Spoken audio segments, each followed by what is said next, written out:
Hey everybody, welcome to 20Q, 20 questions with interesting people, where we learn the origin stories of everyday superheroes in the LGBT community and friends. I am your host, the very handsome Tim Kirk, and our guest this time is raconteur, bon vivant, and man about town, Matt Erickson. Hi, Matt. Hi, how are you? Good. How you doing today? I'm well. Thanks for having me. Matt, I'm going to start in with the first question, a bit about your background. Where are you originally from, and what was it like? I grew up in Buffalo, New York, where snow was invented. So, yeah. So I grew up in Buffalo. I lived there for the majority into about being 23. I grew up in a place called Depew, which is a part of Buffalo, and with my mom, my dad, my sister.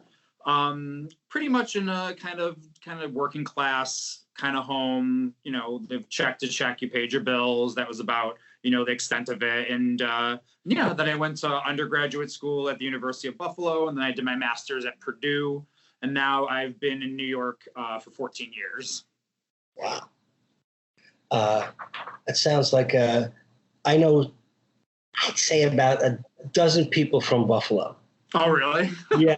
And all gay men. Are you serious? That's funny. Isn't it? And a number of them lived in my apartment before we lived here. We used to live in the apartment next door, and there was like a chain of guys. So I know a number of people from Buffalo, and it's interesting to see because they were all very different type of people.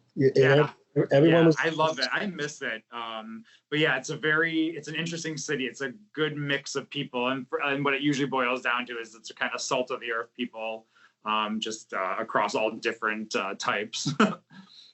So I'm going to ask you a second question. I would like to ask, since you are from Buffalo and you've been here for 14 years, what experience had the greatest impact on you? So I would say the biggest thing that really jolted my life a little bit and made me look at life a little different. My mom passed away when I was 23, and she was single at the time. It was a really kind of crazy upheaval to be 23. I was in graduate school when it happened. And it really changed for me how I look for the first time. It'll happen again, how I look at life a little differently. And also how I think now, as I look back on it, reasons that I think finance is so important. Because when she passed away, there was nothing. She didn't know. There was no economic literacy. No one teaches financial literacy in this country. And when we looked at things, there was nothing in place. And so it was, I wiped everything, lost everything. There was nothing really left. And so that for me made me perk up a little bit, not even realizing I would end up going into finance, 15 years later. But it really changed of how I look at life and how precious it is. But it also made things very difficult not having that person, that's your person to turn to. We were like best friends. And so yeah, I would say that's probably one of the greatest impacts in my life. And yeah, that was at 23. There'll be more, which I'm sure will come out, but as we talk. But yeah, I'd say that was a big one. Yeah, I lost my mom 10 years ago and my dad last year. So I'm sorry to hear it. It's a weird club to belong to, but everyone kind of gets it and just kind of says, yeah. Awful. There's no getting around how awful it is. No. And I still, wish I could talk to mom every day, I know, same here. I think of it all the time, especially Halloween. She used to go nuts on Halloween, and Halloween is my favorite holiday. And she would decorate all the outside, and there would be like sound effects and all this insanity. Really? Yeah, and I love it. So I think about her a lot right now. Yeah, we were. My mom was from Dublin, Ireland, so we had a lot of stuff. Oh wow! Yeah. So cool. we were very, very Irish in the house. Nice. My birthday's in March, my brother's birthday's in March, so everything had green and shamrocks and Oh, amazing. People think I'm Irish a lot because I have red hair, but I'm actually Swedish, and so there's a whole other part of that with their little Viking blood. Okay, that's interesting. One of my guests, former guests, is a gentleman by the name of Cedric Amoyal. And he's Australian, but he's been living in Sweden for the past 10 years. Oh, wow. Yeah. And I visited Stockholm with my partner last summer, and I loved it. It was an incredible city. It was just beautiful. Yeah, I loved it. He said the whole approach to everything is different there. And he adjusted the weather and the light because it's so much higher. Yeah. And, it's either very dark or very, very light all the time. So he's still adjusting. So that's interesting. Yeah, like the days change, like how long they are. Like sometimes you're like sleeping when it's all sunny out. And it never gets light, that type of thing. So very interesting juxtaposition for him. Mm-hmm. He's still adjusting. It's 10 years later.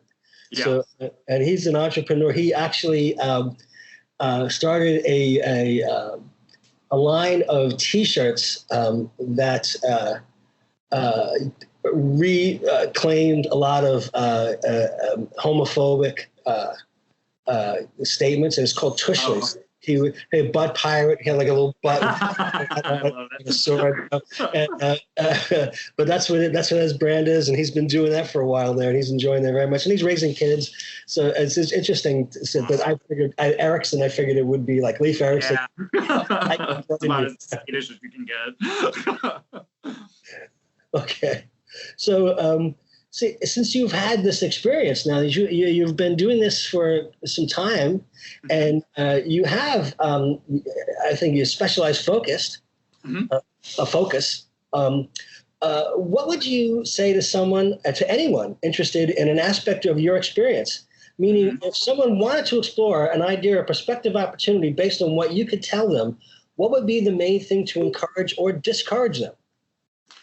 I would say probably, especially as it relates to my career and my practice, the value of planning early and figuring out how to structure your life as soon as possible, because the sooner you do it, the better it is, the more robust it is, the easier it is also to get into habits. And I know for me, I didn't get into those habits until late. I mean, late-ish, I'm only 38. It's not like I'm, knocking on the door of retirement, but I started late, and when I have a client that's earlier in their lives and being able to help them start, it just makes life just take such a stress off of you. That just money just affects every part of everyone's life. It's such a personal thing to be looking at, and being able to take some of that stress off is incredible. I always, on the other side of it, where I'm not talking necessarily about finance, is if there is anything someone can learn from me in an aspect of their life, is that there's no such thing as a hopeless cause, that there's no such thing as not being able to work and fix your life. So a little bit of a background on me. One of the parts of my journey that got me here is I was a homeless person at one point. And I moved from being on the street into a shelter, from a shelter into public housing, from public housing into a smaller apartment that I could actually handle on my own when I got a job.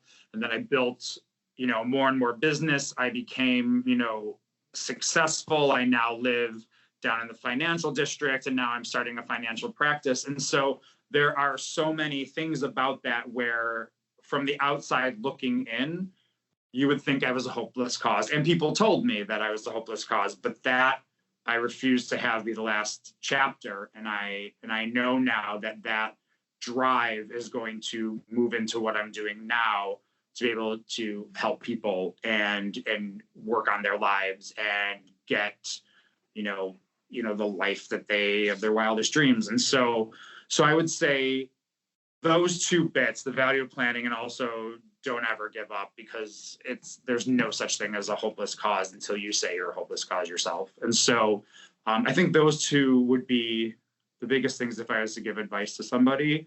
I think so. Well, that's a pretty strong statement, and that's very impressive. I'm kind of knocked back a little bit by that. Coming from homelessness to where you are right now, it's crazy, right? Hell of a feat. Yeah. It just gives a different perspective, I mean, there are a lot of important things in life, and it's easy to get stuck in one or the other. And this balance and finding it, it's I just have a different appreciation, I think, for life, and it's precious. And there was a lot of times in there that I thought I wasn't even going to make it, let alone get out of it. But yeah, life is fragile, but it can be also something that's incredible, and it's really hard to do it, but everyone can do it. Well, your story is something else so far. I'm one of those people who believes in consistency, and some people say predictable. I said no, you depend on consistency. Those are the things that makes everything work in life. You have to be able to know that, trust that things. And just chip away at it. And there was an article in Ladder as one of the 5 pillars of being an adulthood, one of the 5 things. You can't say you're an adult unless you've had conversations about financial planning. Yeah, I like that. so you're right there. That's what I just read that, I think, yesterday, the day before. So that's so funny, right before we do this. So based on all that, what would you say, and especially since you've come from homelessness to where you are now, what would you say is your most noteworthy achievement?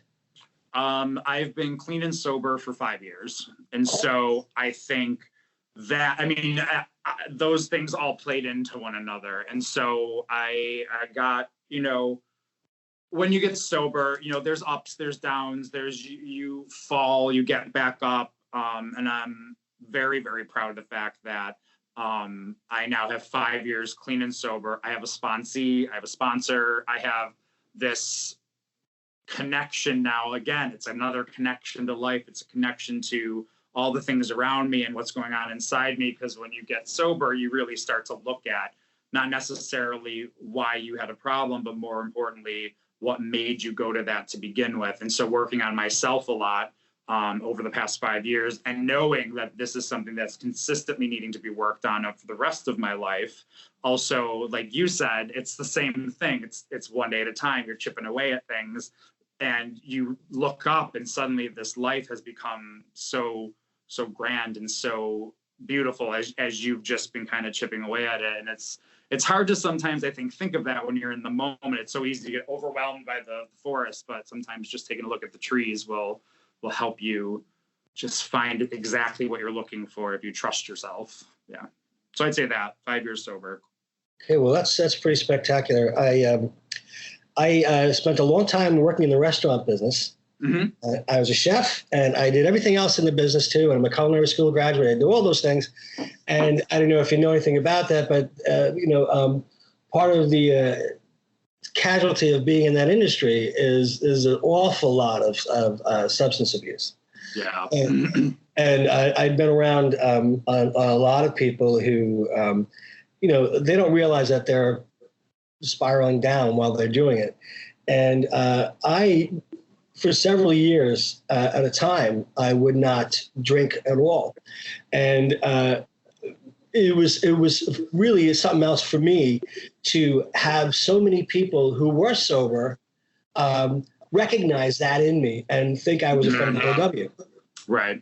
And I said, no, I'm not. I just don't particularly feel like drinking. And a lot of it was because I was seeing people around me, being very self-destructive. Yeah. And I said, well, I'm not going to do that to myself. And other people pick up on that, and you find that all these people that you didn't even consider who actually are. Oh, I know. It's crazy. And it's funny. Yeah. You'll use like a phrase from like the program, and you'll see like 3 heads turn and go, wait a minute, are you? It happens like everywhere. And I'm like, oh, look at it. It's like this little fellowship. And yeah, I feel like the more and more communities that can get created in life and be acknowledged. And I think a lot of things, especially like with sobriety, with the LGBTQ plus community, with communities that are founded in something that there's a trauma or an overcoming of something that has brought people together, finding ways also to be communicative about that and be able to talk about the fact, like, yes, I am sober. Yes, I am gay. and with it being able to be visible, be there, and that's really one of the things I'm working on now is how to do that. I work in an industry that historically it's a very white, straight, male dominated industry, which sure, fine, that's okay. There's no, I'm not giving anything negative about it, but what's great about being able to be at the forefront of this change, being able to bring to light and talk about things and change the narrative and make this industry reflect the world around us a little more. I mean, as we look at successful professional LGBTQ plus, these people matter. These are people that I want to see economic empowerment for. Same thing. I have a lot of women that are clients, and I hear stories about their relationship with finance, and it's really disheartening, but it's also great to be able to say, well, we're going to change that. I'm not here to hit on you. I'm not here to talk down to you. That's not the point of this. I'm here to help you. And so, yeah, it's all coming. It's a communication. It's getting things out and taking away shame, because there's nothing to be ashamed of. Yeah.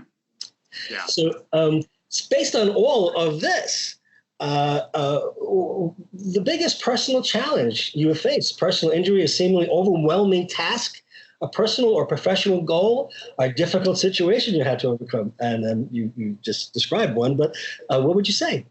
Yeah, there's more. So, okay. And so one of the other parts of that's really related to all the other things that we were just talking about is I was diagnosed with HIV. It was probably, I want to say 8 years ago.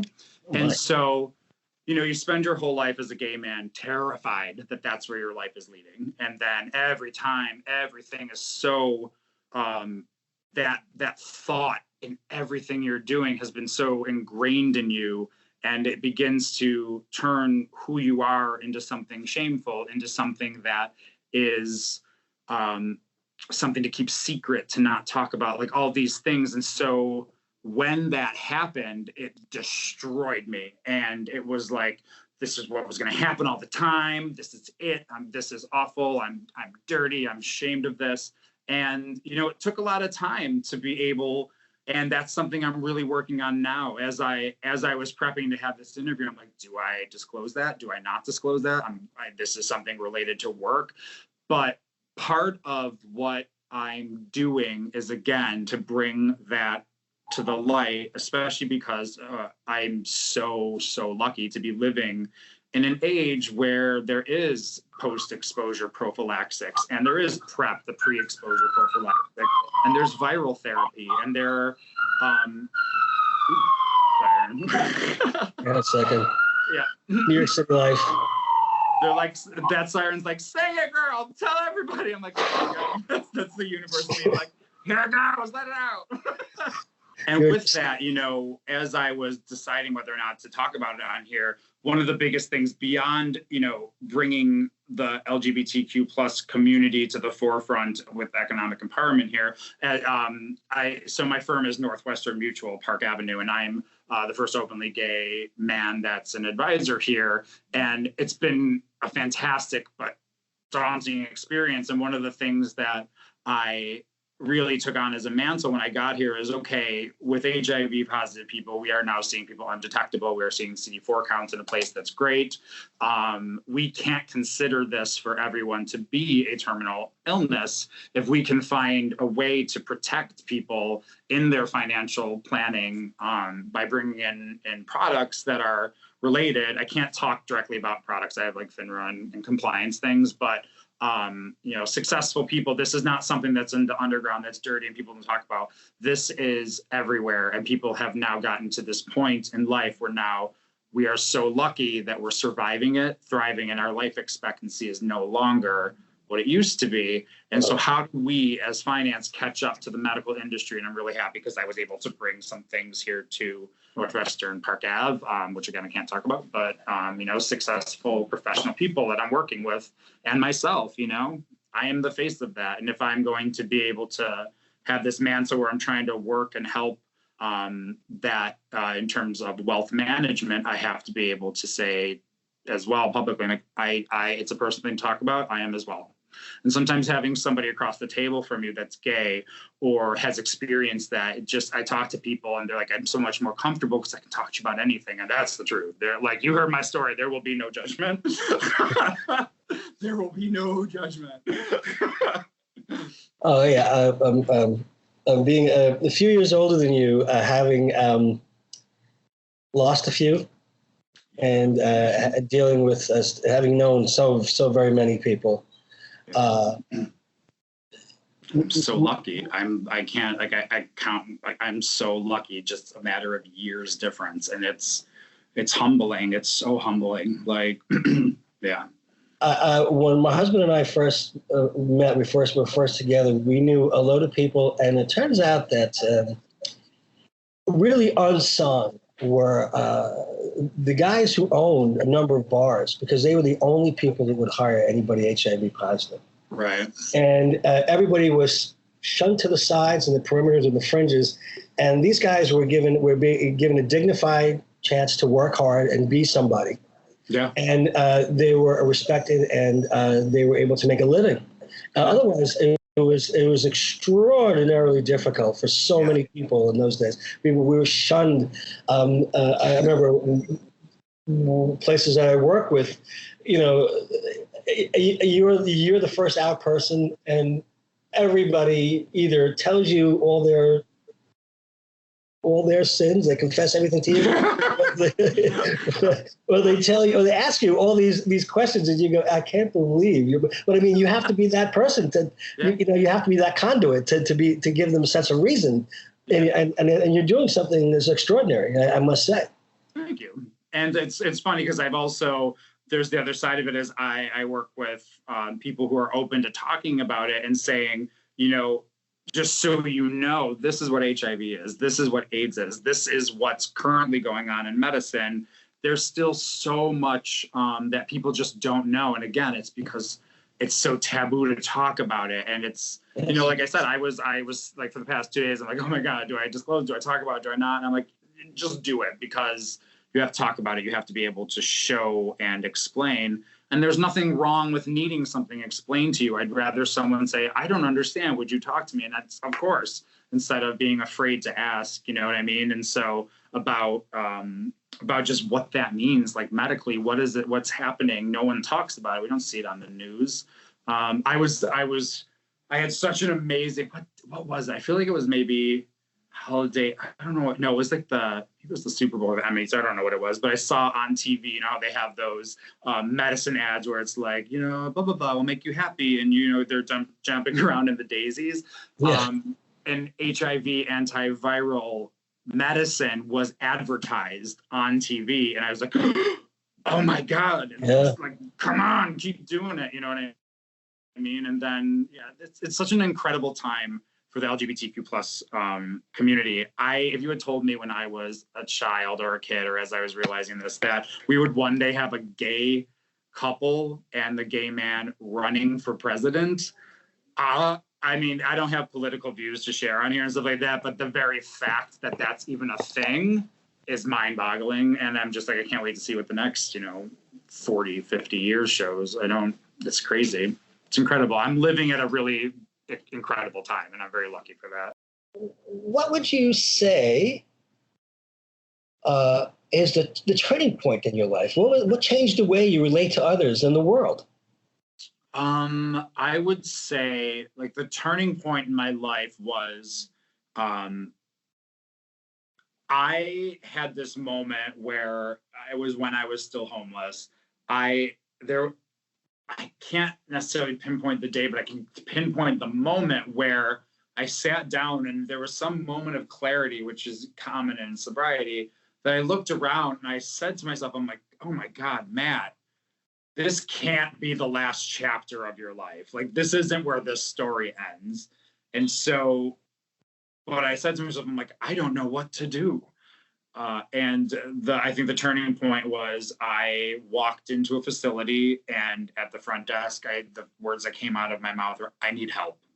And that is, I think, the hardest statement to make, was the hardest statement for me. And I think it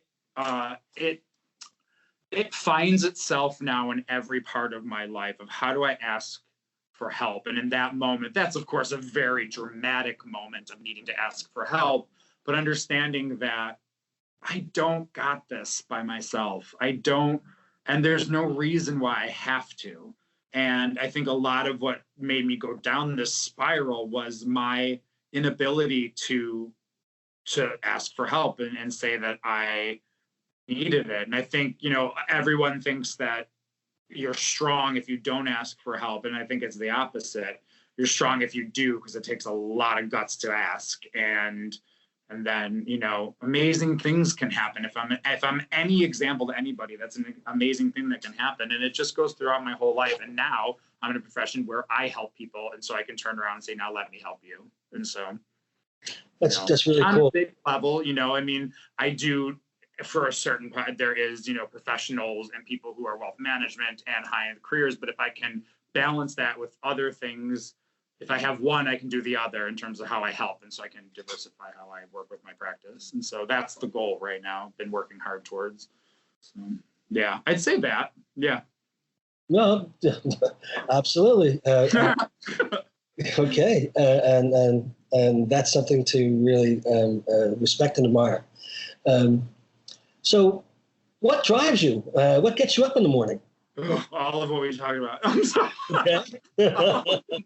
No, I think I really love what I do. And I never thought this was where life was taking me. Like, I started in the arts, and then I went into, I became a senior fundraiser for not-for-profit of the arts. And then, I was a pretty successful actor for a while, and I was a college professor teaching acting. I was in this completely different world.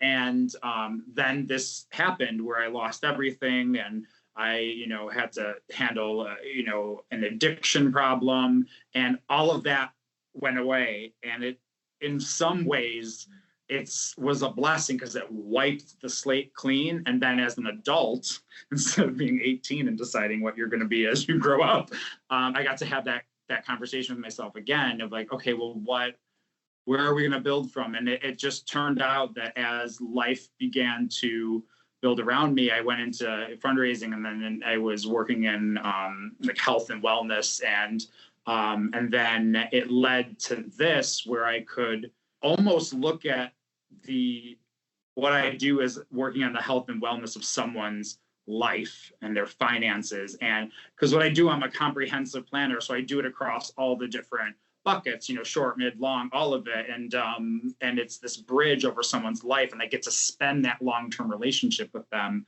And I think getting out of bed, knowing that there is so much work for me to do and dig into, I really love it. And I never in a million years would have thought I would be doing this at all. Like, I was changing jobs, and I put my little toggle on LinkedIn to open to recruiters. And so I was interviewing for all these like account executive positions. And then somebody reached out to me. His name's Andrew Regal. He's actually an incredible person.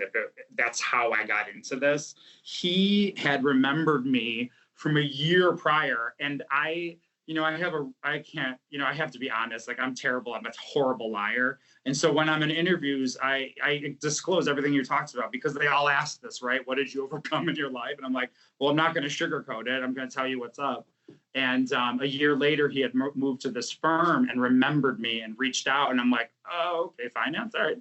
And so I came in, and I felt like I was home. Like, it was just, and everything. I went through 8 interviews, and to be a part of the firm. Like, I have my own practice under the umbrella of Northwestern Mutual Park Avenue, but it felt like home.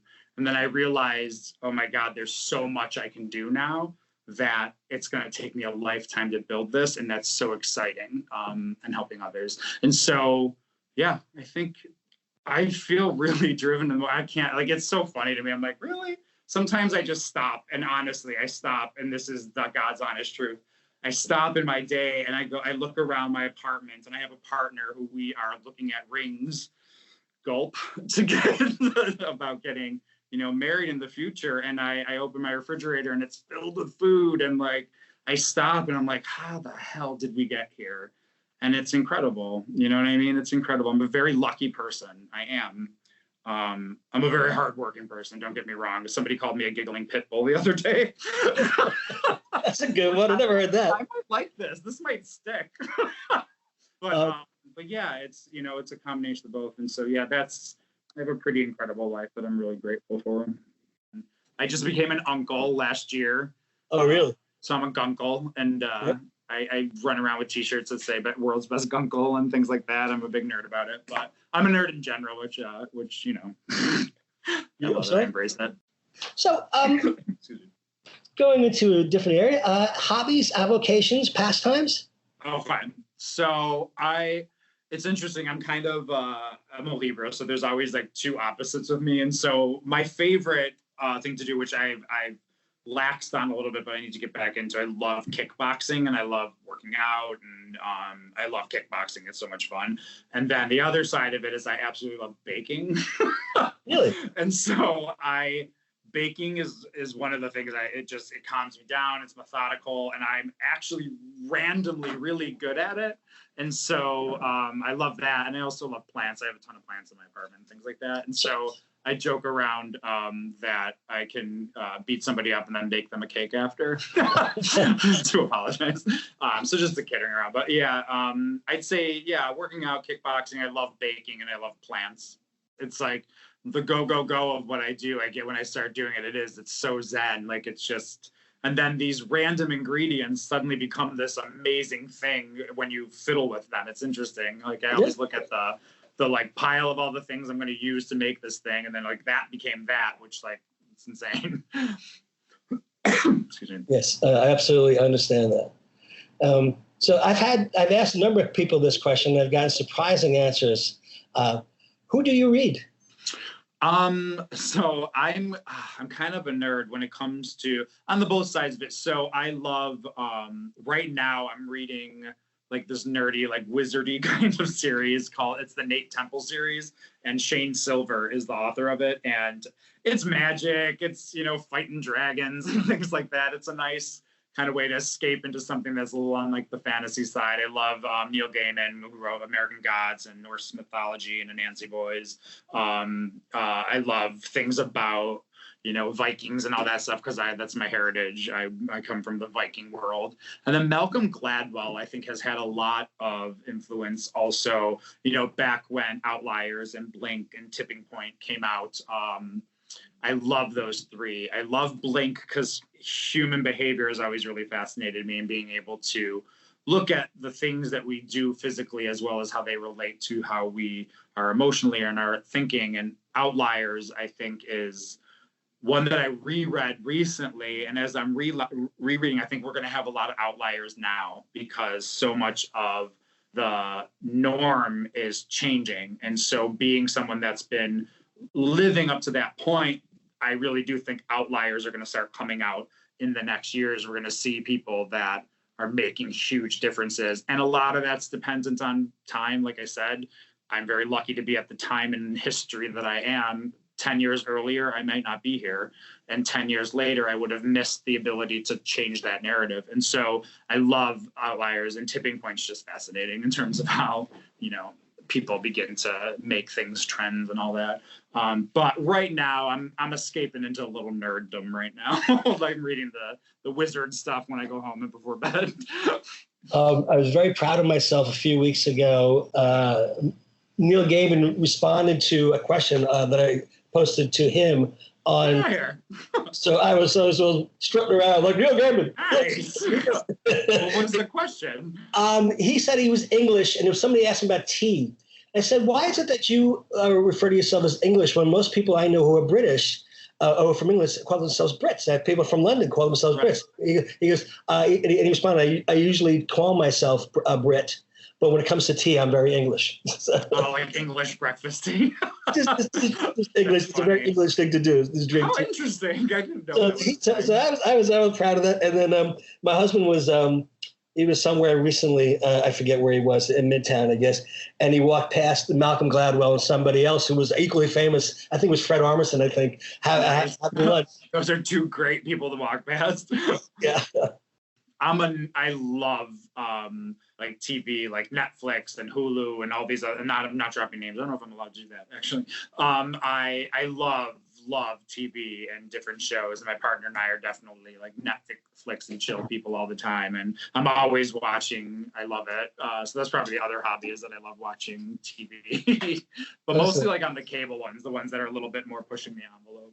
This question, I've also gotten a lot of very different answers from people. What is the first thing you want to come into people's minds when they think of you? Perseverance. Okay. Just don't give up. Mm-hmm. You only lose when you quit. Yep. Very good. Okay. Now, what's the very last thing you want people to think of when they think of you? So the one thing that I hope no one ever thinks about me is that I'm full of it.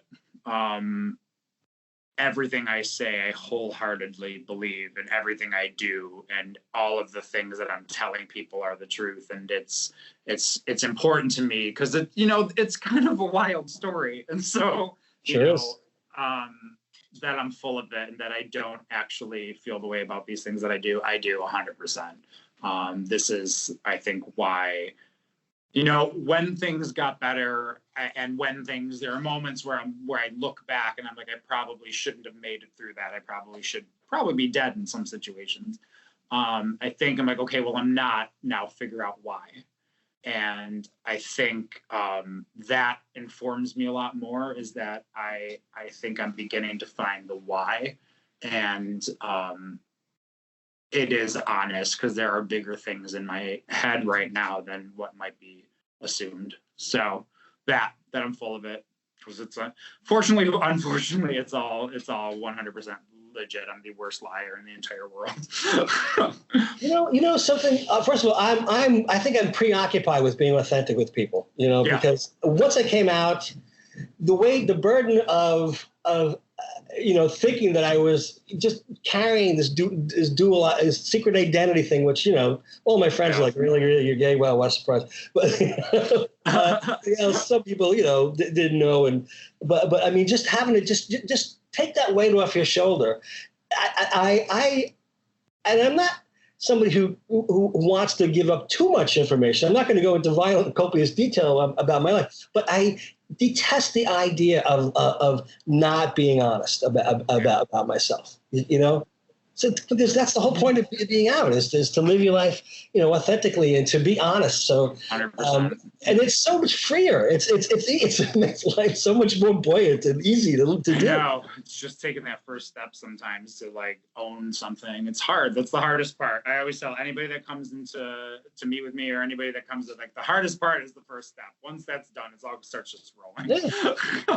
Responsibility, and most people, another thing too, one of those things I was saying, but without being without asking for help and not being adult, is for some reason I've had so many guys who are parents tell me this. I go, yep, it's so difficult for people to say, I'm sorry. Yeah. Just say you're sorry. Get it over with. Yeah. Once you do it, you realize how wrong you are most of the time. Right. Things happen. I'm not right about everything. I have to apologize a lot. I made a mistake. When you get into a relationship where you're like, okay, I'm going to acknowledge the fact right now that I am wrong and stuff. And so, yeah, I 100% thing, and then apologize. Like, I'm sorry, I was pushing a point that was not realistic. What is your Zen? I think it's baking in plants. Like, when I start, like, there's so many plants in my apartment, and I love it. I love, like, taking care of them, and watering and taking time, repotting, things like that. Every day, every weekend, when I have a day that I'm not quite so focused on the practice, which I always am, but when I have some time to breathe, it's like I go to all my plants, I water them, make sure they're all good. This was getting big. It's like, oh, yay, repotting time. I got my soil and stuff like that. And then baking. Like, if I start getting stressed out, I go, I got to make something. And I'll get up, and my partner's like, yes, because it means like something's on its way. But those two things, I get very zen from them. In what direction do you believe your life is headed? Up. Very good. Of being literal. Actually, that's figurative. I think, if you had asked me a year ago, I would say something very different. I think a year ago, I thought I had found like, okay, this is, I had gotten successful in my last job, and I had, things got, level and calm. And I'm like, okay, well, this is what life is. This is the end of it. This is what I make. This is what I do. This is my part.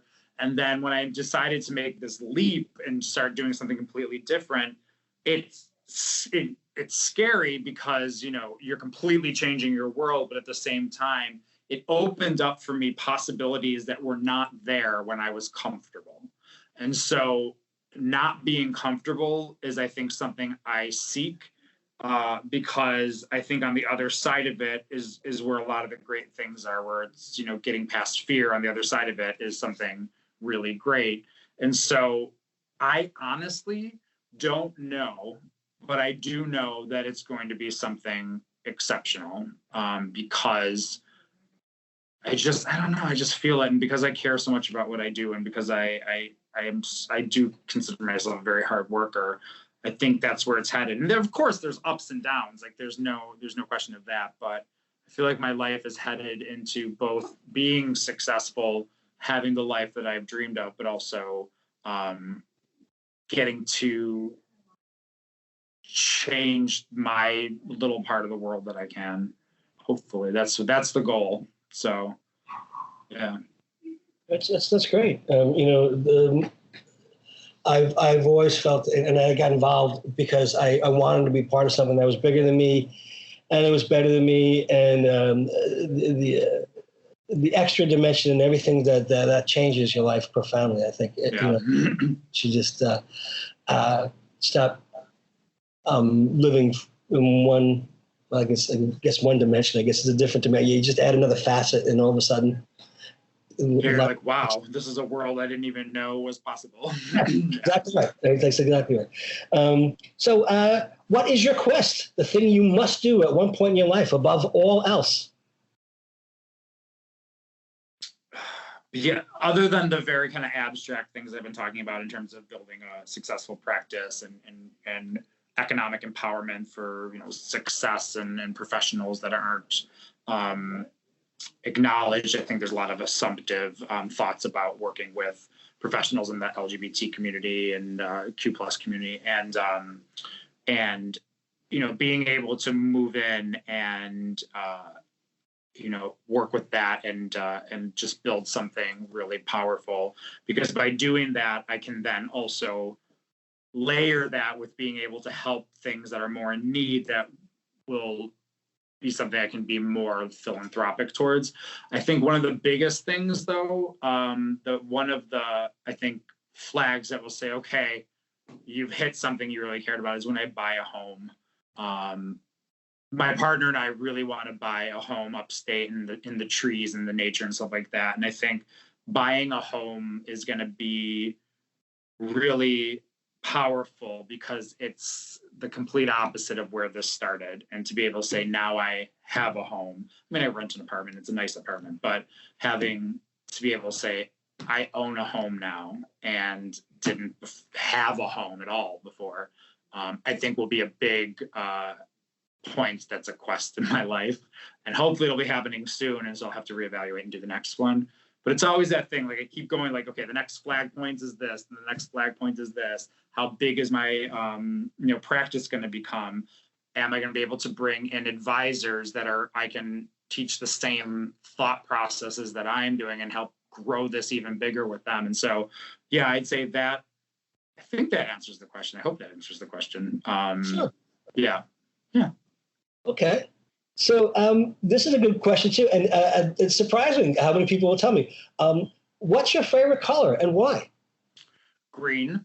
I love the color green. I think again, it kind of ties into the whole nature thing, and also redheads look good in green. So that's been the first part. But yeah, I like the color green. I think it just I think like when I'm around it, like in nature and stuff like that, it just feels great to be kind of like wrapped around in these like green leaves and all that, and plants, and how I fiddle with those. Yeah, green. Green's my favorite color too, and I always nice. I always think it's very mystical. So tell me about your relationship with the animal kingdom. Okay, so I love this question because I absolutely love animals. Like if I could, like have a reserve with all of them, I absolutely love them. Probably love them more than people, but kidding. But I think my favorite animal is the giraffe. I love giraffes. I think they're so cool. They're so calm, but they're also so strong. And I always love those moments on like the animal channels and watching nature shows. We always watch them. And then there's that moment where, the tiger pack goes after the giraffe, but the giraffe beats them up. And I love that. I think that's amazing. And I also have a cat. I have the coolest cat. She's the weirdest cat. She meets me at the door when I come home like a dog. I have to hold her like a baby or she yells at me. It's just, she talks, she just walks around and she flops on, like says, rub my belly. She's like, I don't know what she is, but she's in the form of a cat. But there's something else going on there. Like if you come to my apartment, she'll be in your lap in a second. We had I call him my sweet pally boy. He left us last August. He was 17. And we had him since he was a kitten. So absolutely in love. We're both cat lovers. We're both animal lovers. I'm in love with dogs now. I have to stop and say hello to every doggy in the street. Nice. And when I was younger, I went to Fordham University, and I lived off campus about 3 blocks from the Bronx Zoo. Yeah. And Tuesdays, Wednesdays, and Thursdays, it was free. So I would go to the Bronx Zoo. And on the Southern Boulevard side, you'd walk in, and they had an enclosure, and giraffes would be there all the time. Giraffes would walk right over to me. That's and, on top of the fact that they're silent, they walk up to you, and they're just so cool. They lope that motion, and they'll lower their giant neck down to look right at you. And it's just like... you see, like, the power that's in there. Like, they're so, like, you would unassuming, but when they come closer, they're like a big muscle. They're huge, and I love it. I just love them. They're so sweet. Yes, they are. And I think they have black tongues. Is that a black tongue or a blue tongue? It's something interesting about them. It's one of those, what do you know? My personal experience is just, that's a fantastic thing to do. You get lost. Yeah. So how do you know when you have connected with somebody? When I make them laugh. Very good. Okay. That's the most concise answer. Okay. Very good. The second someone laughs, we've connected. Yeah. Very good. That's awesome. When someone laughs, like even in my practice, because a lot of times when I meet with somebody, there's a lot of pre baggage that comes with that, either from people that they've met before or their relationship to whether, different elements of finance, like insurance, things like that. There are people that don't necessarily behave, in my opinion, in an ethical way. But the second I make them laugh, I see the wall drop and they're comfortable. And I'm like, good, because this is a safe space. Like if there's anything that's happened before, throw it out the window. I'm very different in a lot of cases, but yeah, when I make someone laugh, just in general, it just means like, you get me, let's go.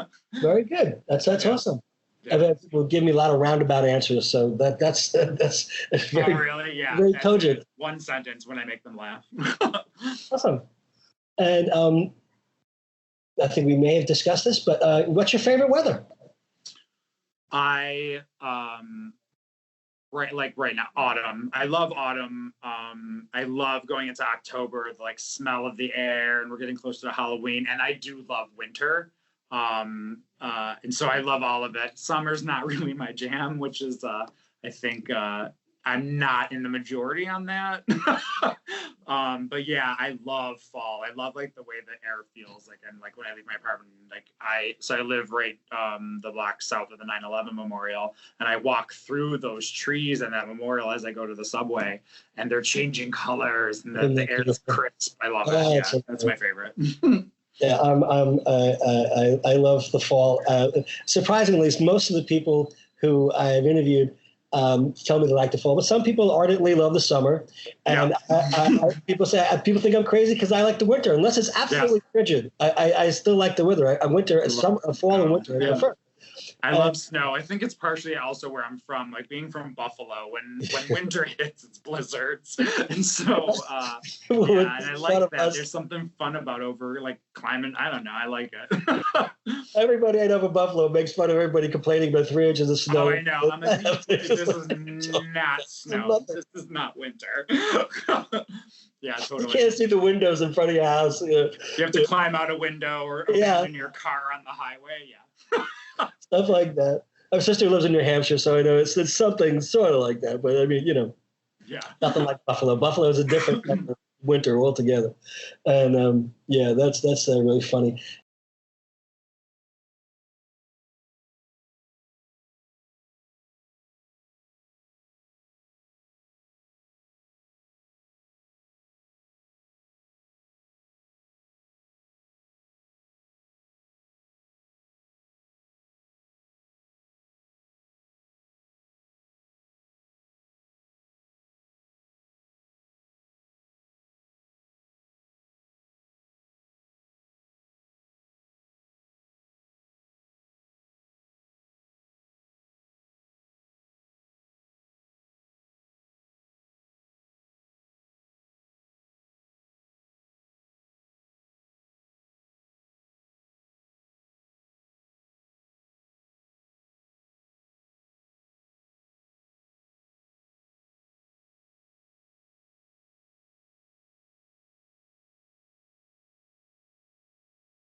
So I got to a final question.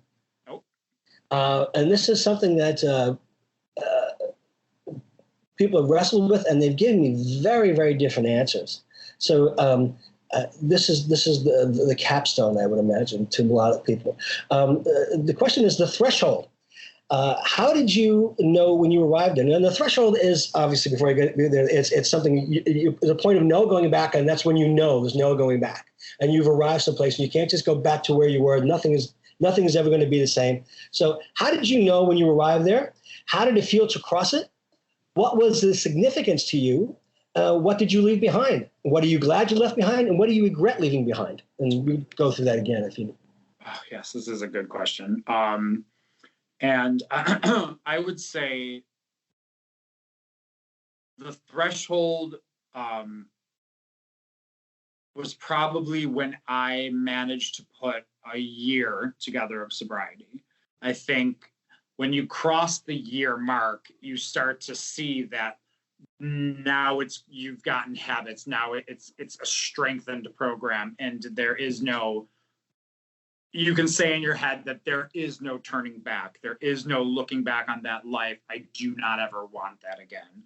And you do leave behind. You leave behind people, some that you care a lot about, but it's unhealthy to be with them. And you have to say goodbye to them. And you have to say goodbye to a certain way of life that at that time was filling a hole that was empty in you, in me, I should say, that I can only speak to myself, was filling a hole in me that now needs to be filled by something else. And I can't turn back to those tools. I have to create new ones of coping and building and thriving, and not just surviving, but thriving in life.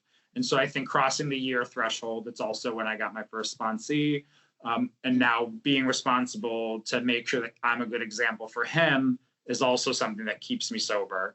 And I think right at that point was when I got a job again. And then I moved out of, like I was saying, shelter to public housing, and being able to then stand on my own 2 feet. I knew that life now was never going to look the way it did then or before it happened, before I picked up drugs and alcohol. Before I did that, it's never going to look like that either. That life is gone as well. Some of those people are gone, and some don't understand and can't understand, which is totally fine. I have to meet people in the middle when it comes to making amends or things like that. But my life is very, very different and very new and full of different people that weren't there before. And so I think that's the threshold that I passed. I also feel like I still have one to do again. And so that, I think, time will tell. What did I miss in that question? Did I miss anything? I think, what are you glad that you left behind? I'm glad I left behind, beyond the people that were dangerous and toxic to be around, I'm glad I left behind the vision I had of myself at that time and how I felt about who I was, and the constant thinking that I'm not good enough, I'm this, I'm that. Being able to walk out of that and say, I have a different perspective now on who Matt is. And I think about a lot of that is overcoming so many things and being able to, and I'm still working on this, don't get me wrong, like I have to work on this every day. Being able to say, you deserve this, you are enough, and you do not deserve bad things happening to you. You deserve everything you can find in life. And so trust that that can happen, that happiness is something you deserve. So I think, that. Okay, that's pretty spectacular. I must say, this has been an extraordinary interview. This has been great. I've loved being able to talk about this. This is great. Just, you're up in the pantheon, some of the other guests I've had startling things to say, or just extraordinary tales, and you have up there. It's amazing. You're making me realize how lucky and how you really dumb luck I've had because of your struggle and what you overcome, it's inspiring to listen to you tell your story, and I thank you very much for the time you spent and for being so forthright with your story about yourself. And as I say, everyone has a story to tell, and everybody is far more interesting. But this is far more interesting than I imagined. I didn't think it was going to be anything as engaging or as compelling. So I get that a lot. So I'm gonna actually, before we say goodbye, I'm gonna read the disclaimer. Yep. So this is one thing that has to be said because of my being in finance and because I would love to have people reach out to me and things like that via email. And so we have a compliance rule. So thank you for reading this. Also, your email address again is? It's Matthew, MATTHEW .Erickson, ERICKSON at N as in Nancy, M as in Mary.com. Very good. So that being said, Northwestern Mutual is the marketing name for the Northwestern Mutual Life Insurance Company, Milwaukee, Wisconsin, Northwestern Mutual, and its subsidiaries. Matthew Erickson is an insurance agent of Northwestern Mutual. This disclosure is being recommended under the assumption that Matthew will be introduced as a financial representative of Northwestern Mutual. Boom. Well, thanks again, Matt. And I'm going to end off, as I say, with everybody. Thanks for listening. And as the kiddies say, peace out. You're funny. Peace out.